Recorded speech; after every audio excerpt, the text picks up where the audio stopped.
ನೇರವಾಗಿ ದೇವರ ವಾಕ್ಯಕ್ಕೆ ನಾವು ಹೋಗುವಂತರಾಗೋಣ. ಹೆದರದಿರು. ನನ್ನ ಮನವೇ ಸೇವೆಗಳ ಮೂಲಕವಾಗಿ ನಿಮ್ಮೆಲ್ಲರನ್ನ ನಾನು ಹೃದಯಪೂರ್ವಕವಾಗಿ ಸ್ವಾಗತ ಮಾಡ್ತಾ ಇದ್ದೇನೆ. ದೇವಶನ್ರೆ, ವಿಶೇಷವಾದಂಥ ಪ್ರಕಟಣೆ ಈಗ ತಾನೇ ನಾವು ಪ್ರಾರ್ಥನೆ ಮಾಡಿದ ರೀತಿಯಲ್ಲಿ ಮಾರ್ಚ್ 21, 22ನೇ ತಾರೀಕು ಪ್ರತ್ಯೇಕವಾಗಿ ಎಸ್ತರಳೆ ಎದ್ದೇಳು ಇರುವಂಥ ಕೂಟ ತುಮಕೂರು ಪಟ್ಟಣದಲ್ಲಿರುವಂಥ ಹೆದರದಿರು ನನ್ನ ಮನವೇ ಸಭೆಯಲ್ಲಿ ನಡೆಯಲಿಕ್ಕಿದೆ. ವಿಶೇಷವಾಗಿ ಕರ್ನಾಟಕದಾದ್ಯಂತ ಇರುವಂಥ ಪ್ರಾರ್ಥನೆ ಮಾಡುವಂಥ ವೀರಾಂಗನೆಯರನ್ನು ಯೇಸು ಕ್ರಿಸ್ತನ ನಾಮದಲ್ಲಿ ನಾವು ಸ್ವಾಗತಿಸ್ತೇವೆ, ಆಹ್ವಾನಿಸ್ತೇವೆ. ಪ್ರಿಯರೇ, ಈಗಲೇ ನೀವು ಸಿದ್ಧನಾಗ್ರಿ ಮತ್ತು ಪ್ರಿಪರೇಷನ್ಸನ್ನು ಮಾಡಿಕೊಳ್ಳ್ರಿ. 2 ದಿನಗಳ ಕಾಲ ನಾವು ದೇವರ ಮಂದಿರದಲ್ಲಿ ಇದ್ದು ಕರ್ನಾಟಕದ ಆಶೀರ್ವಾದ ಮತ್ತು ರಕ್ಷಣೆಗೋಸ್ಕರವಾಗಿ ನಾವು ಪ್ರಾರ್ಥನೆಯನ್ನು ಮಾಡುವುದಕ್ಕಾಗಿ ಏಕೀಭವಿಸಿ ನಾವು ಬರುವಂಥವರಾಗೋಣ. 9741791564 ಒಂದು ಸೆಕೆಂಡ್ ಹೇಳ್ತೇನೆ ಕೇಳಿ. 9741791564 ಇದು ಪ್ರಾರ್ಥನಾ ಕರೆಯ ನಂಬರ್ ಆಗಿರುವಂಥದ್ದಾಗಿದೆ.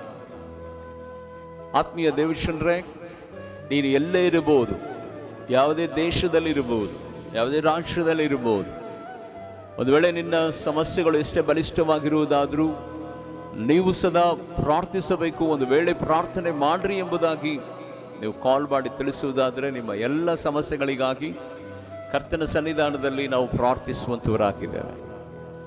ಒಂದು ವೇಳೆ ನಾವು ಕೂಟದಲ್ಲಿ ಬಿಸಿ ಇರುವುದಾದರೂ, ಒಂದು ವೇಳೆ ಮಿಸ್ ಕಾಲ್ ಬಿದ್ದಿದ್ದರೆ ತಿರುಗಿ ನಿಮಗೆ ಕಾಲ್ ಮಾಡಿ ನಾವು ಪ್ರಾರ್ಥನೆಯಲ್ಲಿ ನಿಮ್ಮನ್ನು ಕಾಲ್ ಮಾಡಿ ಮತ್ತೆ ಪ್ರಾರ್ಥಿಸ್ತೇವೆ. ಅಷ್ಟು ಮಾತ್ರವಲ್ಲ, ಒಂದು ವೇಳೆ ನೀವು ವಾಟ್ಸಾಪ್ನಲ್ಲಿ ನೀವು ಮೆಸೇಜ್ಗಳನ್ನು ಕಳಿಸಿ ನಿಮ್ಮ ಪರಿಸ್ಥಿತಿಗಳು ಏನೇ ಇರುವುದಾದರೂ ಸದಾ ಅದರಲ್ಲಿ ಟೆಕ್ಸ್ಟ್ ಮಾಡಿ ನೀವು ಕಳಿಸುವುದಾದರೆ, ಪ್ರಾರ್ಥನಾ ಮನವಿಗಳನ್ನು ಕಳಿಸುವುದಾದರೆ ಕರ್ತನ ಸನ್ನಿಧಾನದಲ್ಲಿ ಅವುಗಳನ್ನು ಸದಾ ದೇವ ಸಮ್ಮುಖದಲ್ಲಿ ನಾವು ಎಚ್ಚರಿಕೆಯಿಂದ ಪ್ರಾರ್ಥನೆ ಮಾಡುವಂಥವರಾಗಿದೆ. ಈ ಸೇವೆಯ ಪ್ರಾಮುಖ್ಯವಾದಂಥ ಉದ್ದೇಶನೇ ಪ್ರಾರ್ಥನೆ. ಹೆದರದಿರು ನನ್ನ ಮನವೇ ಸೇವೆ ನಿಮಗಾಗಿ ಪ್ರಾರ್ಥಿಸುವುದಕ್ಕಾಗಿರುವಂಥದ್ದಾಗಿದೆ. ನಿಮ್ಮನ್ನು ಪ್ರಾರ್ಥನೆಯಲ್ಲಿ ಉತ್ತೇಜನ ಪಡಿಸುವುದಕ್ಕಾಗಿ ಈ ಸೇವೆ ಕರ್ನಾಟಕದಲ್ಲಿ ಇರುವಂಥದ್ದಾಗಿದೆ. ಈ ಸೇವೆಯ ವಿನಿಯೋಗವನ್ನು ದಯಮಾಡಿ ನೀವೆಲ್ಲರೂ ಸದಾ ವಿನಿಯೋಗಿಸಿಕೊಳ್ಳಬೇಕೆಂಬುದಾಗಿ ನಿಮ್ಮನ್ನು ವಿನಮ್ರತೆಯಿಂದ ನಾನು ಬೇಡಿಕೊಳ್ಳುವಂಥನಾಗಿದ್ದೇನೆ. ಅಷ್ಟು ಮಾತ್ರವಲ್ಲ ಪ್ರೀತಿಯುಳ್ಳ ದೇವಶನ್ರೆ, ಕರ್ತನ ಸನ್ನಿಧಾನದಲ್ಲಿ ತುಮಕೂರಿನಲ್ಲಿಯೂ ಮತ್ತು ಬೆಂಗಳೂರು ಪಟ್ಟಣದಲ್ಲಿಯೂ ಆರಾಧನೆಗಳು ನಡೀತಾ ಇದೆ. ಬೆಂಗಳೂರು ಪಟ್ಟಣದಲ್ಲಿ, ತುಮಕೂರಿನಲ್ಲಿ ಬರಬೇಕೆಂಬುದಾಗಿರುವುದಾದರೆ ನೀವು ಅಡ್ರೆಸ್ಗಳನ್ನು ಕೇಳ್ರಿ. ನಿಮ್ಮ ಫೋನ್ ಕಾಲ್ಗಳ ಮೂಲಕವಾಗಿ, ವಾಟ್ಸಪ್ ಮೂಲಕವಾಗಿ ನಿಮಗೆ ಪ್ರತ್ಯೇಕವಾಗಿ ಇಲ್ಲಿರುವಂಥ ಲೊಕೇಶನ್ಸ್ಗಳನ್ನು ನಾವು ಶೇರ್ ಮಾಡಲಿಕ್ಕಿದ್ದೇವೆ. ಪ್ರತಿ ಭಾನುವಾರ ಬೆಂಗಳೂರಿನಲ್ಲಿ 7 ಗಂಟೆಯಿಂದ, ತುಮಕೂರಿನಲ್ಲಿ 9:30 ಆರಾಧನೆ ನಡೀಲಿಕ್ಕಿದೆ. ದೇವರು ಈ ಆರಾಧನೆಗಳಲ್ಲಿ ಪಾಲ್ಗೊಂಡು ಅಥವಾ ಈ ಪಟ್ಟಣಗಳಲ್ಲಿ ಯಾರೇ ನಿಮ್ಮ ಸ್ನೇಹಿತರು ಬಂಧುಗಳು ಇರುವುದಾದರೆ ನೀವು ಕಾಂಟ್ಯಾಕ್ಟ್ ನಂಬರನ್ನು ಕೊಡ್ರಿ. ದಿನಾಕ್ಕೆ ಸ್ತೋತ್ರವಾಗಲಿ. ಅವರನ್ನು ಆತ್ಮಿಕತೆಯಲ್ಲಿ ಬಲಪಡಿಸೋದಕ್ಕೆ ನಮ್ಮ ಕೈಲಾದಂಥ ಸಹಾಯವನ್ನು ನಾವು ಮಾಡುವಂಥವರಾಗಿದ್ದೇವೆ. ಒಂದು ದಿವ್ಯವಾದಂಥ ಸಂದೇಶ ಪ್ರೀತಿಯುಳ್ಳ ದೇವಶನ್ರೆ, ಇತ್ತೀಚಿನ ದಿನಮಾನಗಳಲ್ಲಿ ದಿನಾಕ್ಕೆ ಸ್ತೋತ್ರವಾಗಲಿ, ಪ್ರಾರ್ಥನೆಯ ವಿಷಯದಲ್ಲಿ ಬಹಳ ಜನ ತುಂಬಾ ತಾತ್ಸಾರ ಮಾಡುವಂಥವರಾಗಿದ್ದೇವೆ. ಒಂದು ರೀಲ್ಸ್ ಅನ್ನು ನಾನು ನೋಡ್ತಾ ಇದ್ದೆ. ಪ್ರಾರ್ಥನೆ ಮಾಡು ಮಾಡು ಮಾಡು ಎಂಬುದಾಗಿ ಹೇಳಿದ್ದಾರೆ. ಪ್ರಾರ್ಥನೆ ಮಾಡಿದ್ರೆ ಎಲ್ಲವೂ ಆಗ್ಬಿಡುತ್ತಾ? ಬರೀ ಪ್ರಾರ್ಥನೆ ಮಾಡಿಕೊಂಡೆ ಇರೋಕ್ಕಾಗತ್ತಾ ಅಂತ. ಇನ್ನೊಂದು ರೀಲ್ಸ್ ಅನ್ನ ನೋಡ್ತಾ ಇದೆ, ಪ್ರಾರ್ಥನೆ ಮಾಡುವುದೇ ಪಾಪ ಅಂತ. ಇತ್ತೀಚಿನ ದಿನಮಾನಗಳಲ್ಲಿ ಪ್ರಾರ್ಥನೆಯ ವಿಷಯದಲ್ಲಿ ಯಾವುದೋ ರೀತಿಯಲ್ಲಿ ಬೇರೆ ಬೇರೆ ರೀತಿಯಾದಂಥ ವರ್ತಮಾನಗಳನ್ನು ಇವತ್ತು ಪ್ರಕಟಪಡಿಸ್ತಾ ಇದ್ದಾರೆ. ಪ್ರೀತಿಯುಳ್ಳ ದೇವಶನ್ರೆ, ಕರ್ತನ ಸನ್ನಿಧಾನದಲ್ಲಿ ಪ್ರತಿಯೊಬ್ಬ ಮನುಷ್ಯನಿಗೂ ಸಮಸ್ಯೆ ಇರುವಂಥದ್ದಾಗಿದೆ. ಪ್ರತಿಯೊಬ್ಬ ಮನುಷ್ಯನಿಗೂ ಸಮಸ್ಯೆ ಇರುವಂಥದ್ದಾಗಿದೆ. ಆ ಸಮಸ್ಯೆ ಅದು ವೈಯಕ್ತಿಕವಾಗಿ ದೇವರ ಸನ್ನಿಧಾನದಲ್ಲಿ ದೇವರ ನಂಬಿರುವಂಥ ವ್ಯಕ್ತಿಗಳಾಗಿರಬಹುದು ಅಥವಾ ನಂಬದೇ ಇರುವಂಥ ವ್ಯಕ್ತಿಗಳಾಗಿರಬಹುದು, ಪ್ರತಿಯೊಬ್ಬರಿಗೂ ಸಮಸ್ಯೆ ಇರುತ್ತದೆ.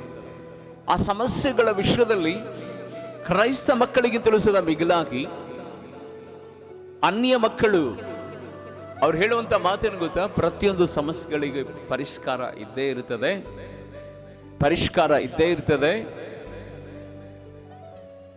ಅವರ ನಂಬಿಕೆಯನ್ನು ನೋಡ್ರಿ, ಅವರಲ್ಲಿ ಒಂದು ಉತ್ತೇಜನಕರವಾದಂಥ ಮಾತನ್ನು ನಾವು ನಿರೀಕ್ಷಿಸಬಹುದು. ಪ್ರತಿಯೊಂದು ಸಮಸ್ಯೆಗಳಿಗೂ ಸದಾ ಪರಿಷ್ಕಾರ ಇರುವಂಥದ್ದಾಗಿದೆ. ಒಂದಲ್ಲ ಒಂದು ದಿನ ಆ ಸಮಸ್ಯೆ ಪರಿಹಾರ ಆಗೇ ಆಗುತ್ತದೆ ಎಂಬುದಾಗಿ.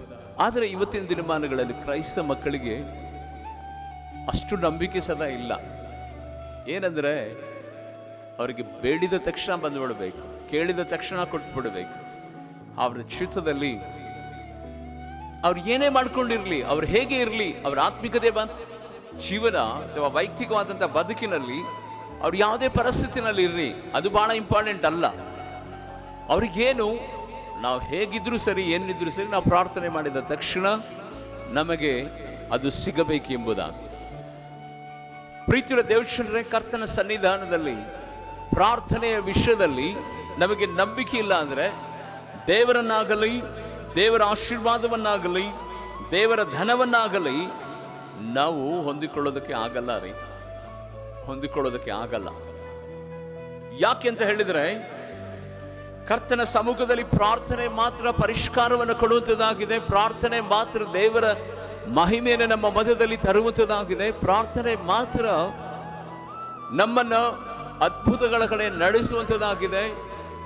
ಪ್ರಾರ್ಥನೆಯ ಮುಖಾಂತರವಾಗಿಯೇ ಎಲ್ಲ ಕಾರ್ಯಗಳು ಸಾಧ್ಯ ಎಂಬುದಾಗಿ ನಿನ್ನ ಆರಾಧ್ಯ ದೈವವಾಗಿರುವಂಥ ಯೇಸು ಸ್ವಾಮಿ ಪ್ರಕಟಿಸಿದ್ದಾರೆ. ಅಪೊಸ್ತಲ ಪೌಲನು ಅದಕ್ಕೆ ಹೇಳುತ್ತಾನೆ, ಏನು ಗೊತ್ತಾ? ಎಡೆ ಬಿಡದೆ ಯಾವಾಗಲೂ ಸದಾ ಪ್ರಾರ್ಥನೆ ಮಾಡ್ರಿ ಎಂಬುದಾಗಿ.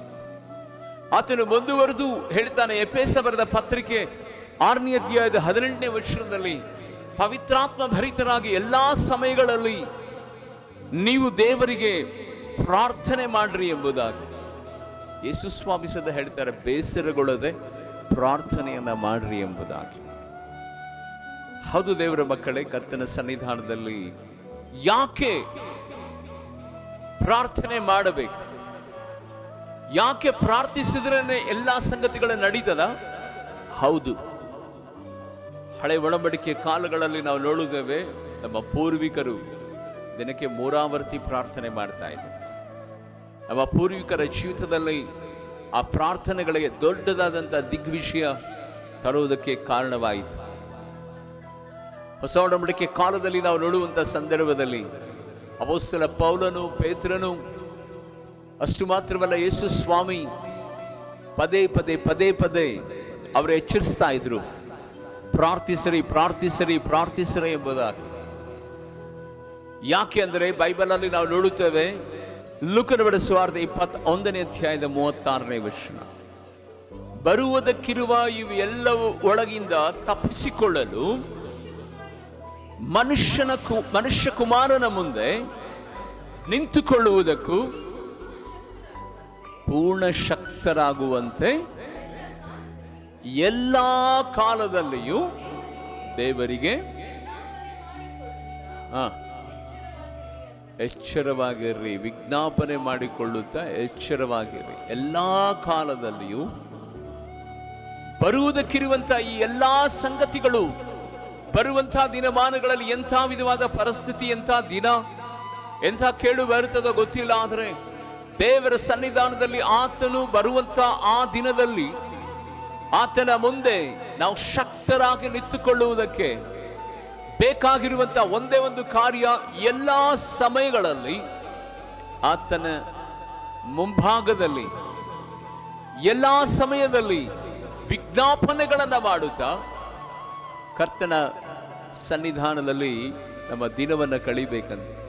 ಯಾಕೆಂತ ಹೇಳಿದ್ರೆ, ಯಾವ ಗಳಿಗೆಯಲ್ಲಿ, ಯಾವ ಸಮಯದಲ್ಲಿ, ಯಾವ ರೀತಿಯಲ್ಲಿ ಸ್ವಾಮಿ ಬರ್ತಾನೋ ಗೊತ್ತಿಲ್ಲ.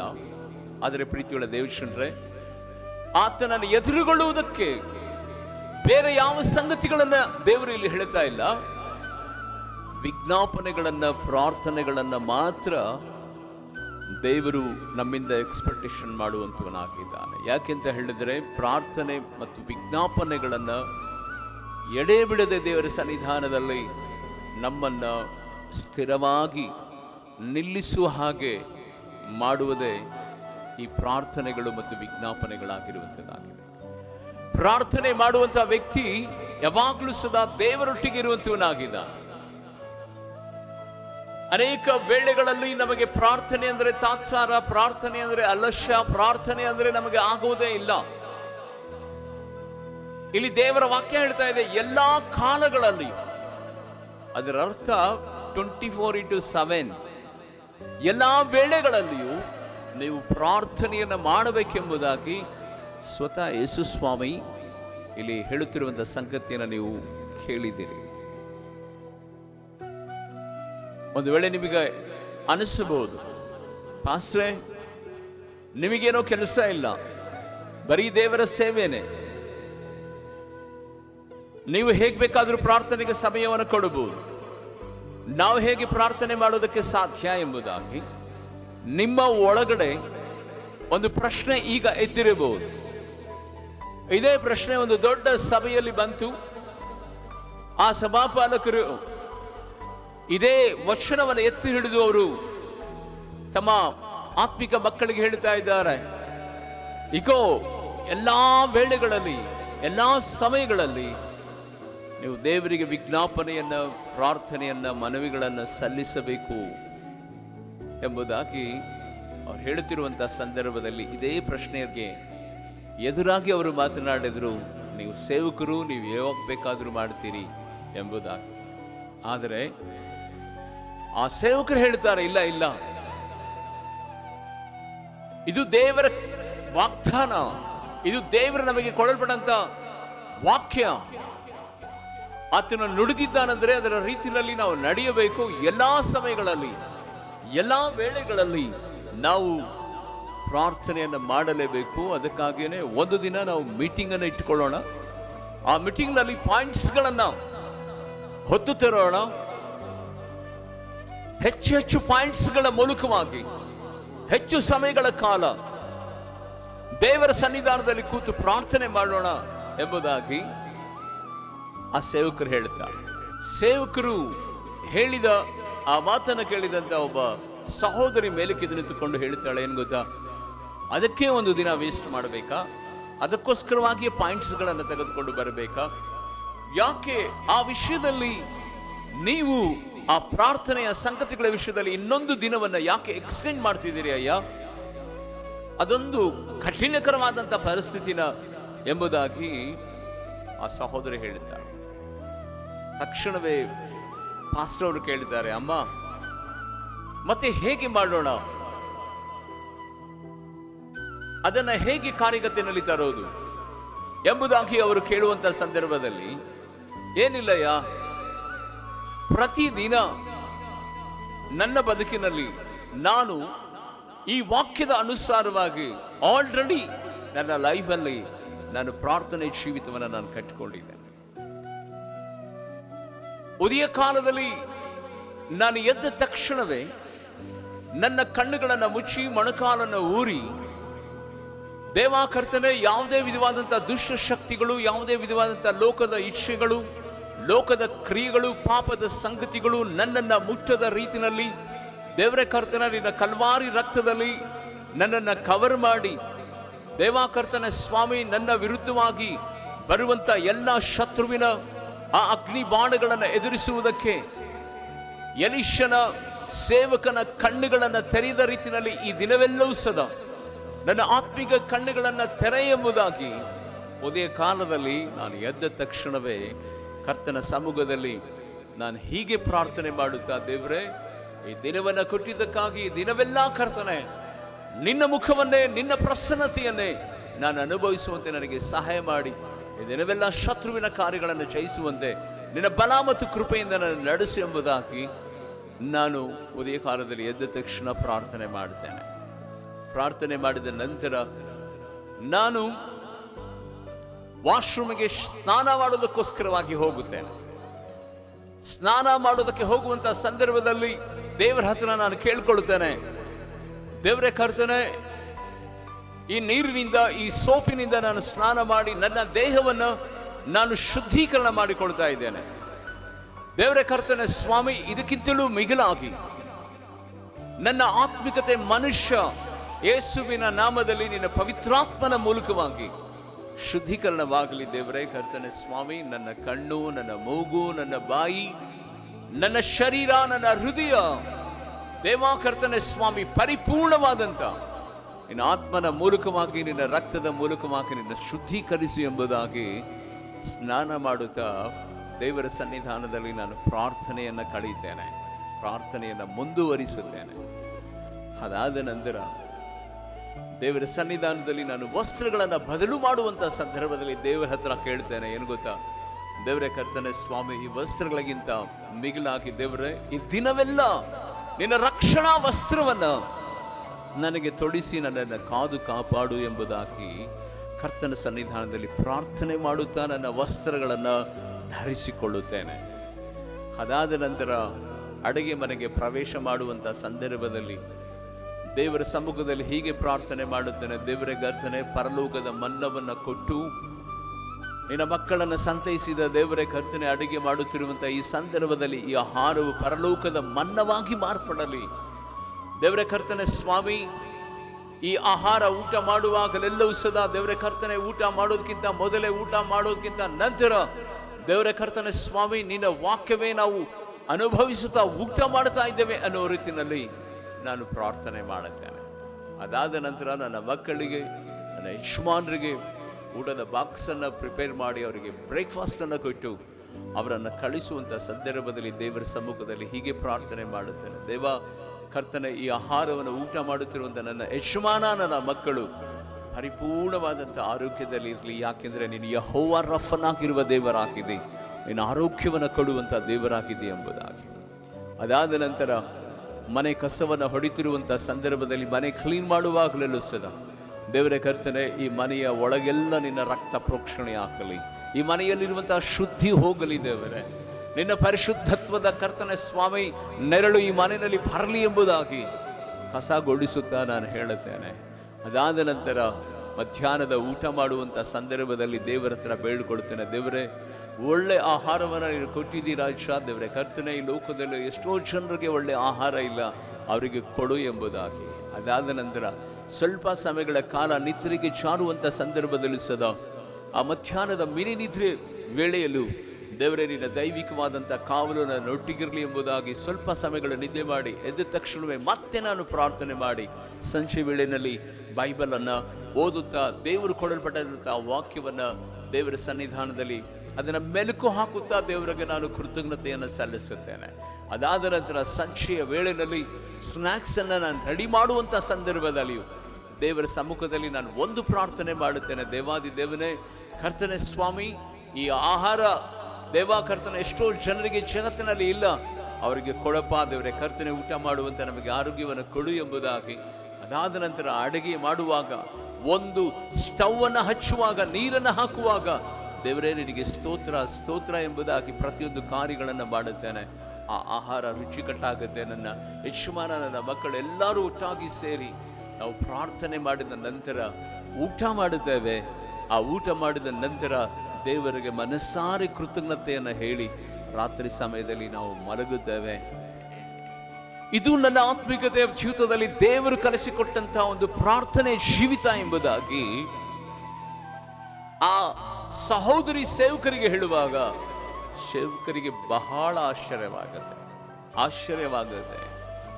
ಅವ್ರು ಹೇಳ್ತಾರೆ, ಅಮ್ಮ, ಎಷ್ಟೋ ವರ್ಷಗಳಿಂದ ನಾನು ಸೇವೆ ಮಾಡ್ತಾ ಇದ್ದೇನೆ, ಆದರೆ ಈ ಆತ್ಮಿಕ ಗುಟ್ಟು ನನಗೆ ಗೊತ್ತಾಗಲಿಲ್ಲ. ಅನೇಕ ಸಂದರ್ಭಗಳಲ್ಲಿ ಕೆಲಸ ಸೇವೆ ಎಂಬುದಾಗಿ ಪ್ರಾರ್ಥನೆ ಮಾಡುವುದನ್ನೇ ನಾನು ಮರೆತು ಬಿಟ್ಟಿದ್ದೆ. ಪ್ರಾರ್ಥನೆ ಮಾಡ್ರಿ ಎಂಬುದಾಗಿ ಉತ್ತೇಜನ ಪಡಿಸ್ತಾ ಇದ್ದೆ. ಆದರೆ ನಿನ್ನ ಆತ್ಮಿಕತೆ ಜೀವಿತದ ಮೂಲಕವಾಗಿ, ನಿನ್ನ ಪ್ರಾರ್ಥನಾ ಜೀವಿತದ ಮೂಲಕವಾಗಿ ಇಷ್ಟೊಂದು ಕಲಿತುಕೊಳ್ಳಲಿಕ್ಕಾಗುವ ಹಾಗೆ ದೇವರು ನನ್ನ ಮನಕಣ್ಣುಗಳನ್ನು ತೆರೆದಿದ್ದಕ್ಕಾಗಿ ನಾನು ದೇವರಿಗೆ ವಂದನೆ ಸಲ್ಲಿಸ್ತೇನೆ ಎಂಬುದಾಗಿ ಹೇಳುತ್ತಾ ಇಡೀ ಸಭೆಯವರಿಗೆ ಆ ಪಾಸ್ಟರ್ ಹೇಳ್ತಾರೆ, ನೋಡಿ, ಸಮಯ ಹುಡುಕುತ್ತೇವೆ, ಇಂಥ ಸಮಯ ನಿಗದಿ ಮಾಡಿಕೊಡ್ರಿ ಎಂಬುದಾಗಿ ಹೇಳುತ್ತೇವೆ. ಆದರೆ ಈ ಸಹೋದರಿ ಎಲ್ಲ ವೇಳೆಗಳಲ್ಲಿ ದೇವರನ್ನು ಹೇಗೆ ಕೃತಜ್ಞತೆಯೊಡನೆ ಪ್ರಾರ್ಥಿಸ್ತಾಳೆ ಎಂಬುದಾಗಿ. ಹೌದು ಪ್ರೀತಿಯುಳ್ಳ ದೇವಶ್ರೀ, ದೇವರ ಸನ್ನಿಧಾನದಲ್ಲಿ ಮಾರ್ಟಿನ್ ಲೂಥರ್ ಅವರು ಹೇಳುವಂತಹ ಸಂಗತಿಯನ್ನು ಗೊತ್ತಾ? ನಾನು 3 ತಾಸುಗಳ ಕಾಲ ಉದಯ ಕಾಲದಲ್ಲಿ ನಾನು ಪ್ರಾರ್ಥನೆ ಮಾಡದೆ ಹೋದರೆ ಅವತ್ತು ಶತ್ರು ಆಗಿರುವಂತಹ ಸೈತಾನನನ್ನು ಜಯಿಸಿ ಬಿಡುತ್ತಾನೆ ಎಂಬುದಾಗಿ. 3 ಗಂಟೆಗಳ ಕಾಲ ಯಥಾರ್ಥತೆಯಿಂದ ದೇವರ ಸಮ್ಮುಖದಲ್ಲಿ ಪ್ರಾರ್ಥನೆ ಮಾಡಿ ನಾನು ಸೇವೆಯನ್ನು ಅಥವಾ ನನ್ನ ಕಾರ್ಯಗಳನ್ನು ಪ್ರಾರಂಭ ಮಾಡುವುದಾದರೆ ಆ ದಿನದಲ್ಲಿ ನನ್ನ ಪ್ರಯಾಸಗಳೆಲ್ಲವೂ ಹಗುರವಾಗುತ್ತದೆ. ನಾನು ಹೋರಾಟ ಮಾಡುವಂತಹ ಸಂಗತಿಗಳೆಲ್ಲವೂ ಸದಾ ಜಯಶಾಲಿಗಳಾಗಿ ಮಾರ್ಪಟ್ಟು ಜಯದಿಂದ ಅದನ್ನು ಬೇಗನೆ ಹೊಂದಿಕೊಳ್ಳಲಿಕ್ಕಾಗುವ ಹಾಗೆ ದೇವರು ಅನುಗ್ರಹಿಸುತ್ತಾನೆ ಎಂಬುದಾಗಿ. ಲಾರೆನ್ಸ್ ಎನ್ನುವಂತಹ ಸೇವಕನ ಬಗ್ಗೆ ನಾನು ಒಂದು ದಿನ ಮಾತನಾಡಿದೆ. ಆ ಲಾರೆನ್ಸ್ ಎನ್ನುವಂತಹ ಸೇವಕ ಸೈನಿಕನಾಗಿದ್ದುಕೊಂಡು ಸೈನ್ಯದಲ್ಲಿ ಸೇವೆ ಮಾಡುವಂತಹ ಸಂದರ್ಭದಲ್ಲಿ ಅವನ ಕಾಲುಗಳು ಕಳೆದುಕೊಳ್ಳುತ್ತಾನೆ. ಕುಂಚನಾಗಿರುವಂತ ಆತನು ಒಂದು ಸಭೆಯಲ್ಲಿ ಪಾಸ್ಟರ್ಗೆ ಅಡುಗೆ ಮಾಡುವುದಕ್ಕೋಸ್ಕರವಾಗಿ ಒಂದು ಕೆಲಸಕ್ಕೆ ಸೇರುತ್ತಾನೆ.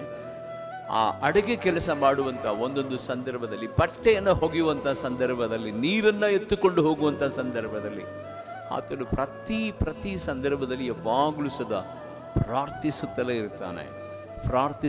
ಇರ್ತಾನೆ.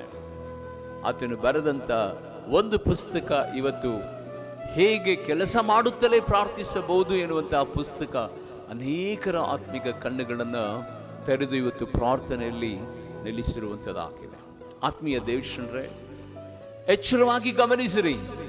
ನಾವು ಅನ್ಕೊಂಡಿರ್ತೇವೆ, ಅಯ್ಯೋ ನಮಗೆ ಸಮಯ ಇಲ್ಲ, ನೀವಾದರೂ ಫ್ರೀ ಆಗಿರ್ತೀರಾ, ನಮಗೆ ಎಷ್ಟೊಂದು ಕೆಲಸ ಇರ್ತದೆ, ಫ್ಯಾಕ್ಟ್ರಿಗಳಿಗೆ ಹೋಗಬೇಕು, ಕಂಪನಿಗಳಿಗೆ ಹೋಗಬೇಕು, ಕೂಲಿ ಕೆಲಸ ಮಾಡೋದಕ್ಕೆ ಹೋಗಬೇಕು, ಅದರ ಮಧ್ಯದಲ್ಲಿ ಮನೆಗೆ ಪ್ರಯಾಣ ಮಾಡುವಾಗ ಸ್ವಲ್ಪ ಸಮಯಗಳ ಕಾಲ ನಾವು ಬಸ್ನಲ್ಲಿಯೋ ಅಥವಾ ಟ್ರಾವೆಲ್ ಮಾಡುವಾಗಲೂ ಸ್ವಲ್ಪ ಮೊಬೈಲ್ ಜೊತೆಯಲ್ಲಿ ಏನೋ ಒಂದು ನೆಮ್ಮದಿಯಾಗಿ ಏನೋ ಒಂದು ರೀಲ್ಸ್ಗಳನ್ನು ನೋಡ್ಕೊಂಡಿರ್ತೀವಿ. ಬೇರೆ ಎಲ್ರಿ ನಮಗೆ ಸಮಯ ಸಿಗ್ತದೆ? ಈಗ ತಾನೇ ನೀವು ಕೇಳಿದ ರೀತಿಯಲ್ಲಿ ಮೇರಿ ಸಿಸ್ಟರ್ ಎನ್ನುವಂತಹ ಸಹೋದರಿ ಸಭೆಯ ಸಭಾಪಾಲಕರಿಗೆ ಹೇಳಿದಂತಹ ಸಂಗತಿಯನ್ನು ಗಮನಿಸಿದ್ರ ಪ್ರೀತಿಯುಳ್ಳ ದೇವಶ್ರೀ? ಬಟ್ಟೆ ಒಗೆಯುವಾಗಲೂ, ಸ್ನಾನ ಮಾಡುವಾಗಲೂ, ಮನೆ ಕಸ ಮುಸುರೆ ತೊಳೆಯುವಾಗಲೂ, ಬಟ್ಟೆಗಳನ್ನು ಚೇಂಜ್ ಮಾಡುವಾಗಲೂ, ಊಟ ಮಾಡುವಾಗಲೂ, ಮಲಗುವಾಗಲೂ, ಅಡುಗೆ ಮಾಡುವಾಗಲೂ ಹೇಗೆ ಕೃತಜ್ಞತೆಯೊಡನೆ ಆ ಮಗಳು ಪ್ರಾರ್ಥನೆ ಮಾಡಿದಳು ಎಂಬುದಾಗಿ ಯೇಸುವಿನ ನಾಮದಲ್ಲಿ ನಾವು ಅನ್ಕೊಂಡಿರ್ತೇವೆ. ಅದಕ್ಕೆ ಸಪರೇಟ್ ಆದ ಸ್ಥಳ, ಸಪರೇಟ್ ಆದ ಸಮಯ, ಸಪರೇಟ್ ಆದಂಥ ಕಾರ್ಯಗಳು ಎಂಬುದಾಗಿ. ಇಲ್ಲ ಪ್ರೀತಿಯುಳ್ಳ ದೇವಶ್ರೀ, ನೀನು ಎಲ್ಲೇ ಇದ್ರು, ಹೇಗೆ ಇದ್ರು, ಯಾವ ಸ್ಥಳದಲ್ಲಿದ್ದರು, ಯಾವ ಪರಿಸ್ಥಿತಿ ಪ್ರತಿಕೂಲಗಳ ಮಧ್ಯದಲ್ಲಿದ್ದರೂ ನೀನು ಪ್ರಾರ್ಥಿಸಬಹುದು. ನಿನ್ನ ಆಂತರ್ಯದಿಂದ ದೇವರನ್ನ ನೀನು ಸ್ತುತಿಸಬಹುದು. ಇವತ್ತು ನಾನು ನಿಮಗೆ ಹೇಳುವಂತಹ ಸಂಗತಿಯನ್ನು ಗೊತ್ತಾ? ನೀನು ಏನೇ ಕೆಲಸ ಮಾಡು, ಆ ಕೆಲಸದ ಮುಂಭಾಗದಲ್ಲಿ ನಿನ್ನ ಪ್ರಾರ್ಥನಾ ಜೀವಿತ ಇರಬೇಕು. ಆ ಕೆಲಸ ಮುಗಿದ ತಕ್ಷಣ ದೇವರಿಗೆ ಕೃತಜ್ಞತೆಯನ್ನು ಹೇಳಬೇಕು. ಪ್ರಾರಂಭದಲ್ಲಿ ನೀನು ಏನೇ ಕೆಲಸ, ಏನೇ ಸೇವೆ, ಏನೇ ಉದ್ಯೋಗ, ಏನೇ ಬಿಸಿನೆಸ್, ಏನೇ ಪ್ರಯಾಣ, ಏನೇ ಮಕ್ಕಳಿಗೆ ಅಡುಗೆ ಮಾಡುವುದು, ಬಟ್ಟೆ ಒಗೆಯುವುದು, ಯಾವುದೇ ಸಂಗತಿಗಳಿರುವುದಾದರೂ ದೇವರ ಸನ್ನಿಧಾನದಲ್ಲಿ ಹೇಳಬೇಕು, ದೇವರೇ ಈ ಕಾರ್ಯದಲ್ಲಿ ನಿನ್ನ ಪ್ರಸನ್ನತೆ ಮುಂದುವರಿಯಲಿ, ಈ ಕಾರ್ಯದಲ್ಲಿ ನನಗೆ ಸಹಾಯ ಮಾಡಪ್ಪ, ನಿನ್ನ ದೇವದೂತರನ್ನು ಕಳಿಸಪ್ಪ, ದೇವರೇ ಕರ್ತನೆ ನನಗೆ ಬಲ ಕೊಡಪ್ಪ, ನಿನ್ನ ಕೃಪೆಯನ್ನು ನನ್ನ ಆವರಿಸಲಿ ಎಂಬುದಾಗಿ ದೇವರ ಸಮ್ಮುಖದಲ್ಲಿ ನೀನು ಯಾವಾಗಲೂ ದೇವರಿಗೆ ಪ್ರಾರ್ಥನೆ ಮೂಲಕವಾಗಿಯೇ ನಿನ್ನ ಕಾರ್ಯಗಳನ್ನು ಪ್ರಾರಂಭಿಸಬೇಕು. ಆಗ ನೋಡ್ರಿ, ನೀವು ಮಾಡುವಂಥ ಆ ಕೆಲಸಗಳಲ್ಲಿ ಎಷ್ಟು ಸುಲಭಕರವಾಗಿ, ಎಷ್ಟು ಆಯಾಸವಿಲ್ಲದ ರೀತಿಯಲ್ಲಿ ದೇವರು ನಿಮ್ಮನ್ನು ಬಲವಾಗಿ ಆ ಕಾರ್ಯದಲ್ಲಿ ಜಯಶೀಲರನ್ನಾಗಿ ಮಾರ್ಪಡಿಸುತ್ತಾನೆ. ಕರ್ತನ ಸನ್ನಿಧಾನದಲ್ಲಿ ಯಾಕೆ ದೇವರ ಆತ್ಮನು, ದೇವರು ತಾನೇ ಈ ಕಾರ್ಯಗಳನ್ನು ಮಾಡ್ರಿ ಎಂಬುದಾಗಿ ಇವತ್ತು ನಿಮ್ಮನ್ನು ಒತ್ತಾಯ ಪಡಿಸ್ತಾ ಇದ್ದಾನೆ ಅಂದರೆ ಒಂದು ಕಾರಣಕ್ಕೆ. ದೇವರು ಯಾವಾಗ ಬರ್ತಾನೋ ಗೊತ್ತಿಲ್ಲ, ಯಾವ ಸಮಯದಲ್ಲಿ ಬರ್ತಾನೋ ಗೊತ್ತಿಲ್ಲ. ಪ್ರೀತಿಯುಳ್ಳ ದೇವಶ್ರೀ, ನಿನ್ನ ಆತ್ಮಿಕತೆ ಬದುಕಿನಲ್ಲಿ ಯಾವಾಗಲೂ ಆತನ ಜೊತೆನಲ್ಲಿದ್ದರೆ ಮಾತ್ರ, ಆತನ ಸಮ್ಮುಖವನ್ನು ಬಯಸ್ತಾ ಇದ್ರೆ ಮಾತ್ರ ಆತನ ಬರೋಣದಲ್ಲಿ ನಾವು ಶಕ್ತರಾಗಿ ನಿಂತುಕೊಳ್ಳುವಂತಹ ಬಲವನ್ನು ಪಡೆದುಕೊಳ್ಳುತ್ತೇವೆ. ಬೈಬಲ್ ಅಲ್ಲಿ ನಾವು ನೋಡುವಂತಹ ಸಂದರ್ಭದಲ್ಲಿ ಇದೇ ಲೂಕನ ಬರೆದ ಸುವಾರ್ತೆ 21ನೇ ಅಧ್ಯಾಯ 34ನೇ ವಚನದಿಂದ 36ನೇ ವಚನ ತನಕ ನಾವು ಕೇಳಿಸಿಕೊಳ್ಳುವಾಗ ಯಾಕೆ ಈ ಪ್ರಾರ್ಥನೆಯ ಕುರಿತು ದೇವರು ತನ್ನ ಮಕ್ಕಳಿಗೆ ಎಚ್ಚರಪಡಿಸ್ತಾನೆಂಬುದಾಗಿ ಗಮನಿಸುವಂತವರಾಗೋಣ. ದೇವರಿಗೆ ಸ್ತೋತ್ರವಾಗಲಿ. ನಿಮ್ಮ ವಿಷಯದಲ್ಲಿ, ಯಾರ ವಿಷಯದಲ್ಲಿ ಜಾಗರೂಕರಾಗಿರಿ? ನಿಮ್ಮ ವಿಷಯದಲ್ಲಿ ಜಾಗರೂಕರಾಗಿರಿ. ಬೇರೆಯವರ ವಿಷಯದಲ್ಲಿ ಜಾಗರೂಕರೇನು ತೋರಿಸೋದಲ್ಲ, ಬೇರೆಯವರಿಗೆ ಪ್ರಾರ್ಥನೆ ಮಾಡ್ರಿ ಎಂಬುದಾಗಿ ಹೇಳೋದಲ್ಲ, ಬೇರೆಯವರ ವಿಷಯದಲ್ಲಿ ನೀವು ಎಚ್ಚರವಾಗಿರ್ರಿ ಎಂಬುದಾಗಿ ಹೇಳೋದಲ್ಲ. ನಿಮ್ಮ ವಿಷಯದಲ್ಲಿ ಜಾಗರೂಕರಾಗಿರ್ರಿ. ಅತಿ ಭೋಜನದ ಮದದಿಂದಲೂ ಅಮಲಿನಿಂದಲೂ ಪ್ರಪಂಚದ ಚಿಂತೆಗಳಿಂದಲೂ ನಿಮ್ಮ ಹೃದಯಗಳು ಭಾರವಾಗಿರಲಾಗಿ ಆ ದಿವಸವು ನಿಮ್ಮ ಮೇಲೆ ಹೇಗೆ ಬರ್ತದೆ ಗೊತ್ತಾ? ಆತನ ಬರೋಣ ಉರುಳಿನಂತೆ ಬರ್ತದೆ. ನೇಣಾಕಿಕೊಳ್ಳುವಂಥ ಜನರು ಹೇಗೆ ಆ ನೇಣಿನಿಂದ ಬಿಡಿಸಿಕೊಳ್ಳೋದಕ್ಕೆ ಆಗೋದಿಲ್ಲವೋ, ಆ ಯೇಸು ಕ್ರಿಸ್ತನ ಬರೋಣ ಆ ಉರುಳಿನ ಹಾಗೆ ಬರುತ್ತದೆ. ಆ ದಿವಸವು ಭೂ ನಿವಾಸಿಗಳೆಲ್ಲರ ಮೇಲೆ ಬರುವುದು. ಆದರೆ ಬರುವುದಕ್ಕಿರುವ ಇವೆಲ್ಲವುಗಳ ಒಳಗಿಂದ ತಪ್ಪಿಸಿಕೊಳ್ಳುವುದಕ್ಕೆ ಮನುಷ್ಯ ಕುಮಾರನ ಮುಂದೆ ನಿಂತುಕೊಳ್ಳುವುದಕ್ಕೂ ನೀವು ಪೂರ್ಣ ಶಕ್ತರಾಗುವಂತೆ ಎಲ್ಲ ಕಾಲದಲ್ಲಿಯೂ ದೇವರಿಗೆ ವಿಜ್ಞಾಪನೆ ಮಾಡಿಕೊಳ್ಳುತ್ತಾ ಎಚ್ಚರವಾಗಿರಿ. ದೇವರಿಗೆ ಸ್ತೋತ್ರವಾಗಲಿ. ಇಂಥ ಸಂದೇಶಗಳು ಮನುಷ್ಯನಿಗೆ ತುಂಬಾ ಬೋರ್ ಅನ್ಸುತ್ತೆ. ಏನಿವ್ರು ಮಾತಿದ್ರೆ ಪ್ರಾರ್ಥನೆ ಪ್ರಾರ್ಥನೆ ಪ್ರಾರ್ಥನೆ ಎಂಬುದಾಗಿ ಹೇಳ್ತಾ ಇದ್ದಾರೆ ಅಂತ. ಆ ದಿನದಲ್ಲಿ ಆ ದಿನ ಬರುವಂಥದ್ದು ಸಾಮಾನ್ಯವಾದಂಥ ದಿನವಲ್ಲ. ಒಬ್ಬ ಮನುಷ್ಯನಿಗೆ ಉರುಳು ಹಾಕಿಕೊಳ್ಳುವಂಥ ದಿನಕ್ಕಿಂತಲೂ ಸದಾ ಭಯಾನಕವಾದಂಥ ದಿನ ಬರುತ್ತೆ ಆತನ ಬರೋಣದಲ್ಲಿ. ಆ ಕಾಲದಲ್ಲಿ ಆತನ ಮುಂಭಾಗದಲ್ಲಿ ನಾವು ನಿಂತುಕೊಳ್ಳಬೇಕಂದ್ರೆ ನಮಗೆ ಪ್ರಾರ್ಥನಾ ಜೀವಿತ ಇರಬೇಕು. ಪ್ರಾರ್ಥಿಸುವಂಥ ವ್ಯಕ್ತಿಗಳು ಮಾತ್ರ ಆತನ ಬರೋಣದಲ್ಲಿ ಶಕ್ತರಾಗಿ ನಿಂತುಕೊಳ್ಳುತ್ತಾರೆ ಎಂಬುದಾಗಿ ಸತ್ಯವೇದದಲ್ಲಿ ಯೇಸು ಸ್ವಾಮಿ ಹೇಳ್ತಾ ಇದ್ದಾರೆ. ಆತನ ಬರೋಣದ ಕುರಿತು ಆತನೇ ಮಾತನಾಡ್ತಾ ಇದ್ದಾನೆ. ಆ ದಿನ ಎಷ್ಟು ಭಯಾನಕವಾದದ್ದು ಗೊತ್ತಾ? ಆ ದಿನ ಎಷ್ಟು ಭಯಾನಕವಾದದ್ದು ಗೊತ್ತಾ? ಪ್ರೀತಿಯುಳ್ಳ ದೇವಜನರೇ, ದೇವರಾತ್ಮನು ನಿಮ್ಮನ್ನು ಬಲಪಡಿಸಲಿ. ಕರ್ತನ ಸನ್ನಿಧಾನದಲ್ಲಿ ಆ ಸಭಾ ಪಾಲಕರ ಮಧ್ಯದಲ್ಲಿ ಎದ್ದು ನಿಂತು ಮೇರಿ ಸಿಸ್ಟರ್ ಹೇಳಿದ ರೀತಿಯಲ್ಲಿ ನಮ್ಮ ಜೀವಿತದ ಒಂದೊಂದು ದಿನವೂ ಸದಾ ನಾವು ಎಚ್ಚರವಾಗುವ ಆ ಸಮಯದ ಪ್ರಾರಂಭದ ಆ ಗಳಿಗೆಯಿಂದ ಮಲಗುವ ಆ ಗಳಿಗೆಯವರೆಗೂ ಮತ್ತು ರಾತ್ರಿ ನಿದ್ರೆ ಮಾಡುವಾಗಲೆಲ್ಲ ಬರುವಂಥ ಎಲ್ಲ ಕೆಲಸಗಳ ಮಧ್ಯದಲ್ಲಿ, ಪ್ರಯಾಣದ ಮಧ್ಯದಲ್ಲಿ, ವಿದ್ಯಾಭ್ಯಾಸದ ಮಧ್ಯದಲ್ಲಿ, ಎಲ್ಲ ಸಮಯಗಳಲ್ಲಿ ಎಲ್ಲ ವೇಳೆಯಲ್ಲೂ ನಾವು ಎಚ್ಚರಿಕೆಯಿಂದ ದೇವರ ಸನ್ನಿಧಾನದಲ್ಲಿ ಪ್ರಾರ್ಥನೆ ಮಾಡುತ್ತಾ ಕಾರ್ಯಗಳನ್ನು ಪ್ರಾರಂಭ ಮಾಡೋಣ. ಪ್ರಾರ್ಥನೆ ಮುಗಿದ ನಂತರ ದೇವರಿಗೆ ಕೃತಜ್ಞತೆಯನ್ನು ಹೇಳೋಣ. ಅದಕ್ಕೆ ಅಪೊಸ್ತಲ ಪೌಲನು ಹೇಳುತ್ತಾನೆ, ಒಂದು ಥೆಸಲೋನಿಕದವರು ಬರೆದ ಪತ್ರಿಕೆ 5ನೇ ಅಧ್ಯಾಯದಲ್ಲಿ, ಎಡೆಬಿಡದೆ ಆತನಿಗೆ ಪ್ರಾರ್ಥನೆ ಮಾಡಿ ಸರ್ವ ವಿಷಯಗಳಲ್ಲಿ ಆತನಿಗೆ ಯಾವಾಗಲೂ ಕೃತಜ್ಞತಾ ಸ್ತೋತ್ರಗಳನ್ನು ಸಮರ್ಪಣೆ ಮಾಡ್ರಿ, ಇದೇ ದೇವರ ಚಿತ್ತ ಎಂಬುದಾಗಿ. ನಿಜವಾಗ್ಲೂ ನನ್ನ ಬದುಕಿನಲ್ಲಿಯೂ ನನಗೆ ಗೊತ್ತಿರಲಿಲ್ಲ. ದೇವರಿಗೆ ಸ್ತೋತ್ರವಾಗಲಿ. ಸಾಕ್ಷಿಯನ್ನು ಕೇಳಿದಾಗ ಎಲ್ಲ ವೇಳೆಗಳಲ್ಲಿ ಹೇಗೆ ಸಲೀಸಾಗಿ ಸುಲಭಕರವಾಗಿ ಪ್ರಾರ್ಥಿಸಬಹುದು ಎಂಬುದಾಗಿ ನಾನು ಸದಾ ಅರ್ಥಕೊಂಡಾಗ ನನಗೆ ತುಂಬಾ ಸಂತೋಷವಾಯಿತು. ಪ್ರೀತಿಯುಳ್ಳ ದೇವಜನರೇ, ಎಲ್ಲ ವೇಳೆಗಳಲ್ಲಿ ಪ್ರಾರ್ಥಿಸಬಹುದು. ಕೆಲವರು ಹೇಳ್ತಾರೆ 3 ದಿನ ಉಪವಾಸ ಪ್ರಾರ್ಥನೆ ಮಾಡ್ರಿ, ಒಂದೇ ಜಾಗದಲ್ಲಿ ಕೂತ್ಕೊಳ್ರಿ. ಕೆಲವರು ಹೇಳ್ತಾರೆ 1 ಗಂಟೆ 2 ಗಂಟೆ ನೀವು ಅಲ್ಲಿಂದ ಮೊಣಕಾಲನ್ನು ಊರ್ರಿ, ಮೊಣಕಾಲಿನಿಂದ ಎದ್ದೊಳಲೇ ಬೇಡ್ರಿ ಎಂಬುದಾಗಿ ಹೇಳ್ತಾರೆ. ಹಾಗೆ ಮಾಡುವುದು ತಪ್ಪು ಅಂತ ನಾನು ಹೇಳೋದಿಲ್ಲ, ಮಾಡಬಹುದು. ಆದರೆ ಕೆಲಸ ಮಾಡುತ್ತಲೇ ಹೇಗೆ ಪ್ರಾರ್ಥನೆ ಮಾಡುವುದು ಎಂಬುದನ್ನು ದೇವರ ಆತ್ಮನು ಇವತ್ತು ಕಲಿಸಿದ್ದಾನೆ. ಎಲ್ಲ ಸಮಯಗಳಲ್ಲಿ ಹೇಗೆ ಪ್ರಾರ್ಥನೆ ಮಾಡಬೇಕೆಂಬುದಾಗಿ ದೇವರ ಆತ್ಮನು ಇವತ್ತು ಕಲಿಸಿದ್ದಾನೆ. ಇವತ್ತು ರಾತ್ರಿಯಿಂದಲೇ ಇದನ್ನು ನೀವು ಅಭ್ಯಾಸ ಮಾಡ್ರಿ. ನಿಮ್ಮ ಬಾಯಿ ಪ್ರಾರ್ಥನೆಯಿಂದ ತುಂಬಲ್ಪಡಲಿ. ಪ್ರಾರ್ಥನೆ ಮುಗಿದ ನಂತರ, ಕೆಲಸಗಳು ಮುಗಿದ ನಂತರ ಕೃತಜ್ಞತಾ ಸ್ತೋತ್ರಗಳನ್ನು ಸಮರ್ಪಿಸುತ್ತಾ ನಿಮ್ಮ ದಿನವನ್ನು ದೇವರೊಟ್ಟಿಗೆ ಕಳೆಯಿರಿ. ದೇವರು ತನ್ನ ಬರೋಣದಲ್ಲಿ ಆತನ ಮುಂಭಾಗದಲ್ಲಿ ಶಕ್ತನಾಗಿ ನಿಲ್ಲಿಸಿಕೊಳ್ಳುವ ಹಾಗೆ ನಿಮ್ಮನ್ನು, ನಿಮ್ಮ ಮಕ್ಕಳನ್ನು, ನಿಮ್ಮ ಮನೆಯನ್ನು, ನಿಮ್ಮ ಕುಟುಂಬವನ್ನು ದೇವರು ಇವತ್ತು ದೃಢಪಡಿಸಲಿ.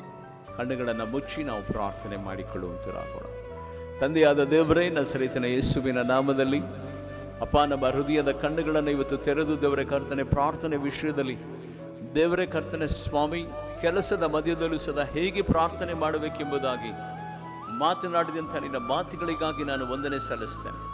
ಪರಿಶುದ್ಧಾತ್ಮನೆ ಕರ್ತನೆ, ಒಂದೊಂದು ದಿನವೂ ಸದಾ ಪ್ರಾರ್ಥನೆಯಲ್ಲಿ ಹೇಗೆ ಪಳಗಬೇಕೆಂಬುದಾಗಿ ನಮ್ಮನ್ನು ನಡೆಸ್ತಾ ಇದ್ದೀವಿ. ಯಾಕೆ ಅಂತ ಗೊತ್ತಿಲ್ಲ ದೇವ ಕರ್ತನೆ ಸ್ವಾಮಿ. ಅನೇಕ ಸಂದರ್ಭಗಳಲ್ಲಿ ಆಶೀರ್ವಾದದ ಕೃಪೆಯ ದೇವರ ಕರ್ತನೆ, ಅದ್ಭುತದ ಆಶೀರ್ವಾದದ ವಚನಗಳನ್ನೇ ಕರ್ತನೆ ಸ್ವಾಮಿ ಜನರು ನಿರೀಕ್ಷೆ ಮಾಡ್ತಾರೆ ದೇವ ಕರ್ತನೆ. ಆದರೆ ಯಾವಾಗ ನಾವು ಪ್ರಾರ್ಥಿಸುತ್ತೇವೋ ದೇವರೇ ಕರ್ತನೆ ಸ್ವಾಮಿ, ಆಗಲೇ ನೀನು ತಾನೇ ಪರಲೋಕದ ಎಲ್ಲ ಮಹಿಮೆಯೊಡನೆ ನಮ್ಮ ಮಧ್ಯದಲ್ಲಿ ಇಳಿದು ಬಂದು ದೇವರ ಕರ್ತನೆ, ನಾವು ಬೇಡುವುದಕ್ಕಿಂತಲೂ ನಿರೀಕ್ಷಿಸೋದಕ್ಕಿಂತಲೂ ಹೆಚ್ಚಾದನ್ನೇ ಕೊಡುವಂಥ ದೇವರು ನೀನು ಎಂಬುದಾಗಿ ದೇವರೇ ಅನೇಕರಿಗೆ ಗೊತ್ತಿಲ್ಲ ರಾಜ್ಯ. ಇವತ್ತು ಆತ್ಮಿಕ ಕಣ್ಣುಗಳು ದೇವರೇ ನನ್ನ ಆತ್ಮೀಯ ಕರ್ತನೆ ಮಕ್ಕಳಲ್ಲಿ ತೆರೆಯ ಮಾಡು ಎಂಬುದಾಗಿ ಪ್ರಾರ್ಥಿಸ್ತೇನೆ. ಏಸಪ್ಪ ದೇವರ ಕ್ಷಣವೂ ಸದಾ ಎಡೆಬಿಡದೆ ದೇವರನಿಗೆ ಪ್ರಾರ್ಥಿಸಿ ವಿಜ್ಞಾಪನೆ ಮಾಡುವಂಥ ಕರ್ತನೆ ಕೃಪೆಯುಳ್ಳಂಥ ದೇವರ ಕರ್ತನೆ ಸ್ವಾಮಿ, ನಿನ್ನ ಆಲೋಚನೆಗಳಿಗಾಗಿ ಸ್ತೋತ್ರ ಮಾಡುತ್ತೇವೆ ಅಪ್ಪ. ದೇವರೇ ಲೂಕನ ಬರೆದ ಸುವಾರ್ತೆ 21ನೇ ಅಧ್ಯಾಯ 34ರಿಂದ 36ನೇ ವಚನ ತನಕ ದೇವರೇ ಇರುವಂಥ ಸಂಗತಿಗಳು ದೇವರೇ ನಾವು ಅರಿತು ದೇವರೇ ನಿನ್ನ ಬರೋಣದಲ್ಲಿ ಶಕ್ತರಾಗಿ ನಿಂತುಕೊಳ್ಳುವುದಕ್ಕೆ ಬೇಕಾದಂಥ ಕರ್ತನೆ ಆತ್ಮಿಕತೆ ಪ್ರಾರ್ಥನಾ ಜೀವಿತನ ಕಟ್ಟಿಕೊಳ್ಳೋದಕ್ಕಾಗಿ ನನಗೆ ಕೃಪೆ ಮಾಡಿದ್ದಕ್ಕಾಗಿ ನಿನಗೆ ಸ್ತೋತ್ರ ಮಾಡುತ್ತೇವೆ ಅಪ್ಪ. ಒಂದೊಂದು ಕುಟುಂಬಗಳನ್ನು ಹೆಸರಾಗಿ ದೇವರೇ ಪ್ರಾರ್ಥನಾ ಅಭಿಷೇಕದಿಂದ ತುಂಬಿಸಿ ಎಂಬುದಾಗಿ ಎಂಗಲಾಚಿ ಪ್ರಾರ್ಥಿಸ್ತೇನೆ. ಇವರ ಮಕ್ಕಳ ವಿದ್ಯಾಭ್ಯಾಸವನ್ನು ಆಶೀರ್ವಾದ ಮಾಡು ದೇವರೇ. ಬರೆದಿರುವಂಥ ಪ್ರಿಪರೇಟರಿ ಎಕ್ಸಾಮಿನೇಷನ್ನಲ್ಲಿ ಕರ್ತನೆ ಇವರಿಗೆ ಜ್ಞಾಪಕ ಶಕ್ತಿಯನ್ನು ಅನುಗ್ರಹಿಸಿ ಕೃಪೆಯ ಮೂಲಕವಾಗಿ ದೇವರ ಎಕ್ಸಾಮ್ಗಳು ಕಂಪ್ಲೀಟ್ ಆಗುವಂತೆ ಕೃಪೆ ಮಾಡಿದಿ. ಮುಂದಿನ ಪಬ್ಲಿಕ್ ಎಕ್ಸಾಮಿನೇಷನಲ್ಲಿ ಸದಾ ದೇವ ಕರ್ತನೆ ದೈವಿಕವಾದಂಥ ಪ್ರಸನ್ನತೆ ಮುಂದುವರಿಯಲಿ ರಾಜ್ಯ. ದೇವರೇ ಆ ಪಬ್ಲಿಕ್ ಎಕ್ಸಾಮಿನೇಷನ್ಗೋಸ್ಕರವಾಗಿ ದೇವರೇ ಮಕ್ಕಳು ಪ್ರಿಪ್ರೇಷನ್ ಆಗುವಂತೆ ಯಾವುದೇ ವಿಧವಾದಂಥ ಮೊಬೈಲ್ ದೇವರೇ ಕರ್ತನೆ ಮೀಡಿಯಾ ದೇವರೇ ಸೋಷಿಯಲ್ ಮೀಡಿಯಾ ದೇವರೇ ಈ ಮಕ್ಕಳನ್ನು ಅಟ್ಯಾಕ್ ಮಾಡದ ರೀತಿಯಲ್ಲಿ ದೇವರೇ ನಿನ್ನ ಪ್ರಸನ್ನತೆ ಮಾತ್ರ ನಿನ್ನ ಮಕ್ಕಳ ವಿಷಯದಲ್ಲಿ ಮುಂದುವರಿಯಲಿ ಎಂಬುದಾಗಿ ನಾನು ಪ್ರಾರ್ಥನೆ ಮಾಡುತ್ತೇನೆ. ಒಂದೊಂದು ಕುಟುಂಬಗಳ ಮೇಲೆ ಸದಾ ಇರುವಂಥ ಬಡತನ, ಸಾಲ, ರೋಗ, ದಾರಿದ್ರ್ಯ ದೇವರ ಕರ್ತನೆ ಈ ಸಂಗತಿಗಳು ಯೇಸುವಿನ ನಾಮದಲ್ಲಿ ಕರ್ತನೆ ಇವರನ್ನು ಬಿಟ್ಟು ತೊಲಗಲಿ. ದೇವಾದಿ ದೇವನೇ ಕರ್ತನೆ ಮಕ್ಕಳಿಲ್ಲದವರಿಗೆ ಮಕ್ಕಳ ಭಾಗ್ಯವನ್ನು ಕರುಣಿಸಪ್ಪ. ಯೇಸುವಿನ ನಾಮದಲ್ಲಿ ಸಾಲ ಸಮಸ್ಯೆಗಳ ಮಧ್ಯದಲ್ಲಿ ಸಿಲುಕಿಕೊಂಡಿರುವಂಥ ನಿನ್ನ ಮಕ್ಕಳನ್ನು ದೇವರ ಕರ್ತನೆ ನೀನು ಸಂಧಿಸಿ ದೇವರ ಕರ್ತನೆ ಅವರ ಕೊರತೆಗಳನ್ನು ನೀಗಿಸಿ ಮತ್ತೆ ಸಾಲ ಮಾಡದೆ ಕೈ ಎತ್ತಿ ಅನೇಕರಿಗೆ ಸಾಲ ಕೊಡಲಿಕ್ಕಾಗುವ ಹಾಗೆ ನಿಂತಾನೆ ಕೃಪೆ ಮಾಡು ಎಂಬುದಾಗಿ ಪ್ರಾರ್ಥಿಸ್ತೇನೆ. ಒಂದು ವೇಳೆ ಯಾರಾದರೂ ಅನಾರೋಗ್ಯದಲ್ಲಿ ದೇವರೇ ಇರುವುದಾದರೆ, ಬೆಡ್ ರಿಡನ್ ಆಗಿರುವುದಾದರೆ, ಐಸಿಯುನಲ್ಲಿ ಇರುವುದಾದರೆ, ಹಾಸ್ಪಿಟಲಲ್ಲಿ ಅಡ್ಮಿಷನ್ ಆಗಿರುವುದಾದರೆ, ನಿನ್ನ ಗಾಯವುಳ್ಳ ಕರೆಗಳು ನಿನ್ನ ದೈವಿಕವಾದಂಥ ಬಾಸುಂಡೆಗಳು ಈಗಲೇ ಯೇಸುವಿನ ನಾಮದಲ್ಲಿ ನಿನ್ನ ಮಕ್ಕಳನ್ನು ಸ್ಪರ್ಶಿಸಲಿ ಎಂಬುದಾಗಿ ನಾನು ಪ್ರಾರ್ಥಿಸ್ತೇನೆ. ಅದ್ಭುತಗಳನ್ನು ನಡೆಸಪ್ಪ, ಸ್ವಸ್ಥತೆಗಳನ್ನು ಕೊಡಪ್ಪ. ಎದ್ದು ಕೂತುಕೊಳ್ಳುವಂತೆ ದೇವರೇ ಎದ್ದು ನಡೆದಾಡುವಂತೆ ನಿನ್ನ ಬಲವನ್ನು ಕರ್ತನ ನೀನು ಅನುಗ್ರಹಿಸಿ. ಇವತ್ತು ಕಟ್ಟುತ್ತಿರುವಂಥ ಎಲ್ಲ ಮನೆಗಳಿಗಾಗಿ ದೇವರೇ ಕರ್ತನ ಅದಕ್ಕೆ ಬೇಕಾದ ಹಣ, ಅಗತ್ಯವಾದಂಥ ಕಾರ್ಯಗಳನ್ನು ಕರ್ತನ ನೀನು ಒದಗಿಸಿಕೊಡು. ಒಳ್ಳೆ ಕೆಲಸಗಾರರನ್ನು ಕರ್ತನೆ ಸ್ವಾಮಿ ಒದಗಿಸಿಕೊಡು. ದೇವರೇ ಇವತ್ತು ನಡೆಯುತ್ತಿರುವಂಥ ಎಲ್ಲ ಶುಭ ಕಾರ್ಯಗಳು, ಮ್ಯಾರೇಜ್ ಡೇ, ಬರ್ತ್ಡೇ, ದೇವರೇ ನಾಮಕರಣ, ದೇವರೇ ಕರ್ತನೆ ಪ್ರತ್ಯೇಕವಾಗಿ ಶುಭ ವಿವಾಹಗಳ ಕ್ರಿಯೆಗಳಲ್ಲಿ ದೇವರೇ ಕರ್ತನೆ ಸ್ವಾಮಿ ನಿನ್ನ ಕರಗಳು ಚಲಿಸಲಿ. ಪ್ರತಿಯೊಬ್ಬರನ್ನು ಆಶೀರ್ವಾದ ಮಾಡು. ಎಲ್ಲ ಮಹಿಮೆ ಮಹತ್ವ ನಿಮಗೆ ಸಲ್ಲಿಸ್ತೇವೆ ಯೇಸುವಿನ ನಾಮದಲ್ಲಿ.